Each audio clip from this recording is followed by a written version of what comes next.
You're shopping for a health insurance plan, or maybe you're trying to pick out the right insurance policy through your employer. Perhaps they offered you two options and you're trying to get into the details a little bit and you're wondering, what is this co-insurance business?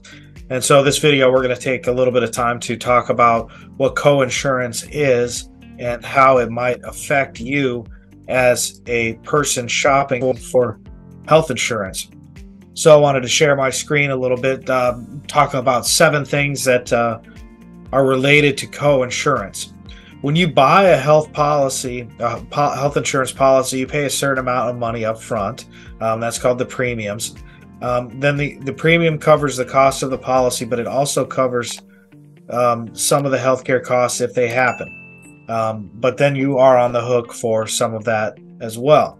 We've talked about what deductibles are, and so we're going to talk a little bit about what the structure of a policy might look like beyond your deductible, meaning you pay your deductible, say it's $3,000, and then you might get into the co-insurance business, and that is you and the insurance company splitting the cost of those services from your healthcare provider up to a certain amount. Your share is called co-insurance, which means that when you get sick or injured, you'll have to pay part of the bill yourself before the insurance kicks in to cover the rest. And that is what's called your maximum out-of-pocket limit, something that you certainly need to pay close attention to when shopping for a policy. When you have co-insurance, you'll be responsible for paying a percentage of the medical expenses, and the insurer pays the other half if it's 50-50, or sometimes you see them in 80-20, meaning the insurance company would pay 80% and you pay 20%. But when you look at how insurance policies are designed, and as if you're trying to save money, you really need to pay attention to the differences in co-insurance, because that could be the difference of thousands of dollars of risk, financial risk for you should you have a healthcare event.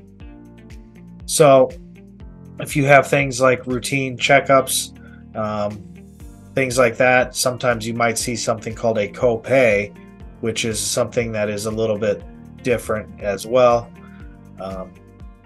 Your co-insurance will again be a percentage of your medical bills.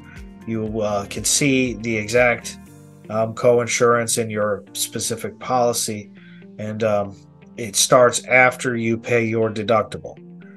So co-insurance is different from co-payments, which are a fixed amount for services you might receive, such as going to the doctor or maybe going to the emergency room. But co-insurance, in conclusion, is the split between you and the insurance provider for medical services beyond your deductible.